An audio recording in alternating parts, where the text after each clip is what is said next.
I'm going to tell you a little bit about some things you can do for neck and shoulders. Obviously, that I looked at all your answers, and there's a lot of circled necks and shoulders on there, which means you're at the right place. But what I also noticed is there's a ton of hips and elbows and knees and backs that are also problematic, and that's very common when you have flexibility issues, especially in the lower body. And I show of hands, how many people, and please do interact, how many of you guys have shoulder problems that bother you, not just once in a while, but how about neck? How about both? But at the end of the whole workshop, I'll send it all out to you. You'll be able to see all this at your leisure as opposed to trying to memorize it. You know, the talk's title is solutions, not just patches, right? Like, we have to think long term. If you're going to live on this earth for any length of time, you better have a plan. How many of you guys thought you would ever make it to this age? Most of you were probably like, I'm never going to make it to be like my grandparents. No way, right? If somebody had told us a long time ago, we could have probably mitigated it a little bit more. But here's the great news about flexibility. It is not age or time dependent. It is not just for athletes. That's another myth, right? I'm not going to run a marathon. Why should I stretch? It's not just for people with pain. It's a great thing for fixing problems like pain because it's the muscles that hurt. We all know, right? Like, if we're hurting, I've told you I was a chiropractor a long time. People would come in, their x-rays would be terrible, bone on bone, degeneration, discs that were just gone. But they could get to be a pain-free life again. So what does that tell you? Is it the degeneration that drives their symptoms, or is it the muscles that are trying to compensate and do a job they're not meant to do? If you take anything away from today, take that. If a muscle hurts, it's doing a job it's being recruited to do that it doesn't normally have to do. Because if gravity alone was the cause of breakdown, we would have just as many people breaking down in this direction, right? We do something that keeps us in this position, and we start folding in that direction over time. The erector spinae, I'm going to give you one guess what they do. They upright the spine. And they're the ones that hurt. Like, we don't hurt. How many people have front neck pain? How many people have ever heard of anybody having lower front pain? Never. It's all lower back, upper back, neck, shoulders. And all of it really revolves around the idea that we just fold a lot. And thank God we have a great medical system that can, tailor to those effects, right? There are plenty of great drugs out there. Is that, I wouldn't even tell you to do, but raise your hand if you want to live on drugs the rest of your life. No, that never happens, right? It's almost the opposite of what people want, and yet that's what they do. If something bothers them and they want to play 18 holes of golf, they're like, I'm going to take an Advil at the turn. Is that not true? I mean, we almost live that way. I mean, I bet you if I was to snoop through all your purses, I'd find something. Because we've all kind of been conditioned. Well, what if? Maybe I'll keep that Advil in there just in case I have a bad day. I'll give you a good analogy. If the fire alarm came on in here, it could be the battery. It's a possibility there's something wrong with the power, right? It's not a fire detector, it's a smoke detector. It detects smoke, not the fire, right? Smoke is the effect of a fire. Symptoms are the same way in our body. A symptom is not the cause. A symptom is not the problem. It's something that our brain intelligently erects to let us know something's wrong so that we stop doing what offends that particular body part. Symptoms are about imbalance between left and right or front to back. Every time. Coming back, let me go back to what we just said. How many people have lower front pain? Nobody. Everybody's got lower back because we're leaning forward and the muscles in the back are going, please, I'm trying to pull you back upright, and you keep going forward. If we all walked around like this all day, our lower abdomen would hurt all the time, too.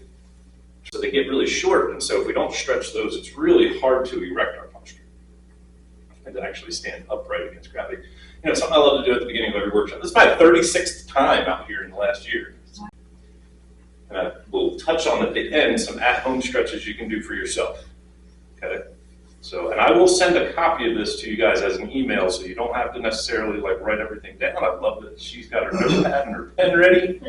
That's a good student right there. You could lean up against the wall and I want you to do this for me without moving. Yeah. If I was going to take a picture of this room to put on the internet, to send to your grandkids, to show to your friends. Think about the position you're sitting in right now, and then try to sit up as straight as you would if I was going to take a picture. This is the intensity scale we use in the studio so that you're always in control of your stretch, so that it's not uncomfortable and so that it is effective. You can use this on your own. This is a secret that I'm not supposed to share with you, but it's not that crazy of a secret. I think we all have the common sense to know that we should probably start at a light stretch before we go to a good deep stretch, right? Here's the thing. We were all raised in a mindset that no pain, no gain was important for growth. We learned that in our high school, our coaches for our teams. It's set it on the wall in some people's gyms, right, on a banner.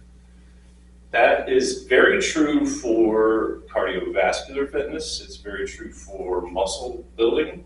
You have to get a little uncomfortable and partially tear a little bit of the muscle every time you lift a weight in order for it to want to grow stronger. That does not apply for flexibility. Think of how much you have to move. It's a lot. And it doesn't seem like a lot, it's inches, but pay attention to that kind of stuff, because a chair is not a great thing. It was not made it was made by humans, which tells you right off the bat it probably has flaws. It was made to be lazy when you're laying. That's really what practitioner-assisted stretching is about, is that somebody else is going to come in and do the work for you. You just lay there. It's a really tough sell. There are 14, 15, and 16-year-olds who have horrendous posture. Any of you have grandkids? Have you ever seen the front of their face or just the top of their head? Okay. Work on that as much as you can and get that. Let's say we get it to 90 degrees. Now that other one has something to try to catch up to, and it will eventually become equal. Your brain is always seeking equality and equilibrium, which is why these things happen. Why do you think people's back hurts? Because their brain is saying, I want equilibrium and balance. I can't work like this. I'm using too much energy to try to keep this person upright, and I need to have energy to do other things like heal their organs and digest the food that they ate and sleep, right? You probably don't know this. Roger Sperry won the Nobel Prize, I think it was 1981, for his research that found that the brain uses 90% of its energy at any given moment just to, that's a great slide, by the way, just to keep you upright. So if 90% is there for that, and you're standing up, that means there's only 10% to run every other process in your whole body. Every healing process, every digestive process, every organ process is now just 10%. You've heard that somewhere where somebody said you only use 10% of your brain. How many times have you heard that? That's where that came from. Now, distort that posture and have to use 92% of your energy to hold it up. You're only left with 8% to do all those other processes. Does that make sense? That's why a lot of people get tired and fatigued in the middle of the day. The belts and the straps are kind of, well, not kind of important. They're very important. I said I was a chiropractor for a long time. I used to adjust people and put their spine back in alignment, and then they'd go back out with tight muscles, and they'd go right back out of alignment again. And it was great for my business. Because they'd come back on dying again. Well, no crap. Did you stretch? No. What did you do? Nothing. We just get used to letting somebody else fix us rather than learning how to do some of these things on our own. I know that Greek and Latin words always confuse and probably put people to sleep. So I want to make sure you understand what these words mean. When I was in school for becoming a doctor, one of the school classes was medical terminology. And the professor said, the whole purpose of why doctors use Latin words is to confuse patients enough that they just blindly believe what they tell them, which I think is crazy in this day and age, right? So if you break the words down, it makes it a lot easier to understand what they do. So the big ones for the neck, we all have flexion, extension, lateral flexion, and rotation. They're really the only motions that exist in any part of the body. So it's really easy to figure out which one's a problem. The scalenes are the muscles that are in the front of your neck. And these get really shortened. We spend so much time. How many of you guys have one of these things? It takes over 300 muscles just to stand upright. And we only have about 639 total muscles in the body. So half of your muscles at any given moment are being used just to stay upright against gravity. The system is so smart. It knows that its job is to not allow a joint to go too far beyond its natural motion. And if it were to do that, the muscles are trained to tighten up, to protect you. They don't want you to rip a muscle, right? So if we go to a 9 or a 10 on a scale of 1 to 10, our brain says, this is an injury. I don't know if this is Jaime stepping off the curb the wrong way or Brian stretching him in the right way. It just knows something's putting an impetus onto that muscle, and it has to make a decision. Do I protect and tighten, or do I let go and loosen? And most of the time, our nervous system is so well trained that it's going to try to tighten and protect us. So if you started at 3, 3 should almost have a question mark behind it. Like if I were to say, I want you to let me know when you hit a 3 and I'm taking your muscle into that stretch, it would be like, I don't know, I guess that's a 3, maybe that's a 3. It's so soft of a stretch that you even question whether it's a stretch or not. Does that make sense? Your brain is making a decision right there. It's saying, is this okay? Should I get up and run away? Should I go into fight or flight mode, or should I go into parasympathetic mode and relax? And then from there, once that's well accepted, the brain is now like, okay, I'll let that muscle go a little further, and now we push to a 5. A 5 should be like moderate, middle of the road intensity. Mild to moderate, nothing massive, but just like, yeah, I can feel that. A 7 should be a deep stretch, and it should be a good deep stretch, but it should not be painful. If you, before I go farther, get into an 8, 9, or 10, it'll still make you feel flexible. It's what most people do, but it only makes you feel flexible for the day. And then tomorrow you wake up and your brain says, I'm not falling for that again. I won't let that happen again. And you tighten up even more. That's why people fight their flexibility rather than work with it. So the neurology is great. You know, there's been so many advents in technology, right? Like things that make our life quicker and easier. But with every advent in technology, we have some price to pay. That makes sense? This is an advent in just understanding that makes your life better. Think about this. How much do you think your head weighs?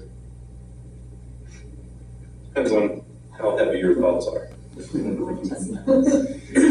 the average head is 10 to 12 pounds. So it's a bowling ball, literally. Do you mind if I use your cane for it? Think about if this was my neck, and I had to put a bowling ball on top of it. If it's directly upright, I don't have to use my arms very much. Gravity is doing the work for me. The force is going down through to the floor. So it's just sitting there, especially if I just let it like that, put the ball on top of it. For every inch I put that out in front of me, these muscles, like the neck muscles, are going, oh, trying to pull it back all the time. No wonder our neck hurts. And then think about that. If it's another 10 pounds per square inch, then if you have 5 inches of forward head posture and your head already weighs 10 pounds, now it's 50 or 60 pounds that you're having to hold up all day. Makes sense? So as I say that, I want you to revisit where you're sitting right now and think about where we started. How much have you deviated from 10 to 15 minutes ago? It happens, right? So no wonder the neck hurts. If you had a bicep, if I was lifting a weight, I can do that maybe 20, 30 times in a minute or two, and I'm like, okay, I am tired. That's not how the postural muscles work. And that's really why chronic pain is almost always from a postural muscle. We have 3 hamstring muscles. If the right outside muscle is the one that's the problem, and we just bend down to touch our toes, we're going to go as far as that tightest muscle will go. We're not even stretching the other 2 that are already sort of loose. And the big thing with flexibility that I've learned is it's not even about being able to touch the floor or being able to be a split and a ballerina and all, right? Like that is great, but those are like parlor tricks. The reality is you just want to be equal. If you're bad, be equally bad on the right as you are on the left, and you'll never have pain. I'm not going to encourage you to go get worse on both sides, but if you're good, get the good to be just as good as the other side. People hurt on the side opposite of their real problem. So if their left hip hurts, it's almost always a problem with the right hip. If their left shoulder hurts, it's always a problem with the right spine and the right shoulder. Now, the only time that's not true is if you get hit by a Mack truck right now walking across the parking lot. There's wood. Look both ways when you leave. You want to make sure your neck moves really good so when you walk in. If you got hit directly by impact, sure, you're going to hurt where you got hurt, where you got hit. But chronic pain is opposite of that. You just see it all the time, right? I have to do it too. So if I have to put this on my shoulder, I can't just walk around flat or it falls off. So then I have to do that. Where my center of gravity goes. So the only answer is to have two purses. Guys, you're no different. How many of you guys have a wallet in your back pocket right now? It's my dad. I've been taking care of him for 25 years. I went to adjust him the other day and stretch him, and I was like, why do you have a wallet in your back pocket? Oh, just an old habit. I was like, what have you paid for in the last 10 years? Mom pays for everything. You don't even drive. It's not like, oh, I need it because I got my driver's license in there, right? But it's just like an old habit. His pants literally have like the inlining that looks like a wallet. He probably feels naked without it now because he's done it for so long. So it's a hard habit to break. It's okay if you don't break it. Just put one wallet in both pockets then, I guess. At least you'll be equal. Because it's all about being equal. It's when another muscle from a different area has to sort of compensate. Think about somebody who's walking like this because their hip hurts them. Their spinal muscles and their other leg muscles are taking the brunt of gravity now, and they have to overcompensate. Well, it's not hard to do that. It's just not smart to do that. And a lot of people don't want to stop or take a night and go, well, we're going to drive halfway there and then get a hotel room and drive the rest of the next day, right? The reason it doesn't kill you right away is that it takes a long time for postural muscles to fatigue. Guilty of any of those four things? Let me say better. Raise your hand if you're not guilty of any of those things. And here's the problem. Erector spinae are postural muscles. There's a difference between a postural muscle and a voluntary muscle. And a lot of people don't know that, so they don't stretch appropriately. There's certain stretch times that you want to hold a stretch if it's a postural muscle as opposed to something that's voluntary like a bicep muscle. The bicep, and again, like to get into the words and make sure they make sense.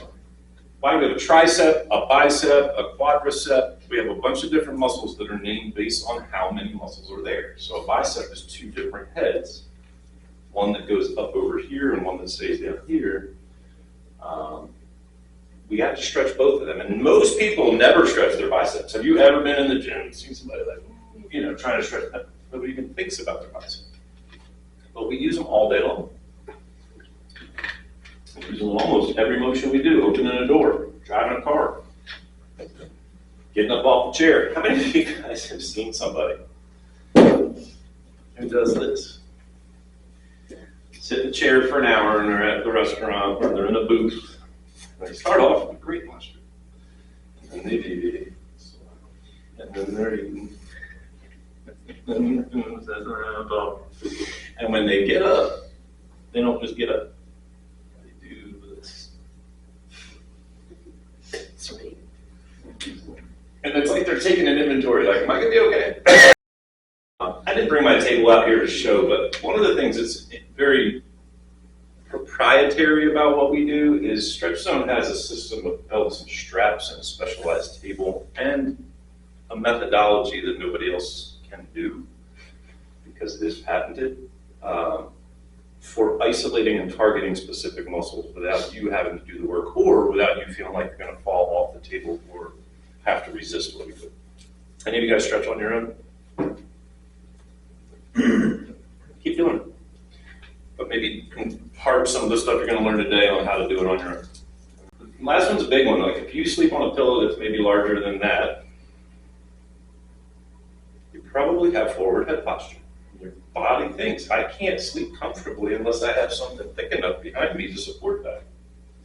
The problem is if we do support that, then it ingrains the problem even more so that the next year you need a bigger pillow. And the next year you need 2 pillows. Anybody sleep on 2 pillows and willing to admit it? Nobody's forced to come in at any length of time. It's just, if you want to be in here, how often do you think you need to be here and how long you want to do it? It's not that hard for us to fix somebody in a short term and then be there to maintain them if they want that, or to send them back off to their own world again and see if they can do it on their own. But the problem is, just like you probably pointed out, indirect. Out of sight, out of mind. When you feel better, you forget. I can't tell you how many people stop coming because their reason for canceling is, I feel amazing, you did what I wanted, I'm back out playing pickleball 5 days a week, I don't have time to go get stretched. That's the same guy that walked in my door like this going, I haven't played in 6 months. So just know that you'll get results no matter what. Stretching always works. It's not like it's some, does anybody here need to be convinced that stretching is good for them? I don't think you would have shown up for this workshop if you thought that, right? But it's just how you do it. And the thing about stretching, so if you are upright and against gravity while you're stretching, you are fighting your own fix. This is a hard thing for people to understand. But it really isn't when you think about it, right? If gravity's now on the joint, remember we said 300 muscles have to be used just to keep you upright. Well, now 300 of those muscles are tight. And you're trying to actively stretch 1 or 2 of them. It's so much better to be recumbent or completely supine when you do stretching. I encourage you to do this when you get home and go, yep, this is where I feel comfortable. Think how far you are away from the flattened, straight, upright spine. If you just did that every day, get against the door jamb. That's an easy place to find a flat wall. Get inside of the door jamb and just get up against it and go, okay, that's my new reset. I'm going to try to walk around like that for the next few minutes. You got to look at what's going on right below the neck. Everybody's probably heard of their pec muscles before. Chest muscles. They're the ones that everybody works out in the gym to look really good. Not many people work out the muscles in the back of their shoulders to be equal. In fact, if you go to the gym, a lot of people are vanity-based. They're just seeing what they can see in the mirror. And that's what they work on. All right, so we talked a little bit about the scalenes, but I wanted to make some sense out of them. There's a lot of them. They're little tiny fibers that go up and down like spaghetti strings from the front, right off of here. A lot of people don't know this. Your clavicle, that little tiny collarbone that some people have fractured or had a problem with when they were younger, dislocated, is the only bone that holds your entire arm onto your body. Everything else is muscle, which makes for an amazing dynamic range of motion that we have with our shoulders, right? We can do a lot of motions with a shoulder that we can't do with a knee. But because it's mostly muscle, no wonder people have shoulder pain. Doing is just taking our arms until gravity flattens them. You can do that just grabbing onto a railing. Do that on your stairwell, but I wouldn't go past the first step. You know, the stairwell has a handrail, you can pull back on that. Just make sure that your handrails are anchored into the wall properly. And then you can use a rolled up towel. Once again, the most expensive invention ever, right? But you can roll it up and make it, you might need 2 of them if you have really forward posture. But let it sit right down the center of your spine so that your shoulder blades can fall back behind it. And then open up your posture, laying flat. Do these stretches. Guess where that paper went? Shuffled in some other paper somewhere, probably, right? Any of you had surgery that care to share? That you don't have to say what it was, just shoulder replacement, head replacement, knee replacement. Knees. It's not fun to have to do those stretches on your own, is it? And it's easy to do them when you're hurt. If you're like, man, my knee started hurting this week, where's that paper? What we do takes away the excuse of, I don't have the time, I don't have the motivation, I don't have the energy, I forget how to do it. Like, that's why a practitioner can do it for you.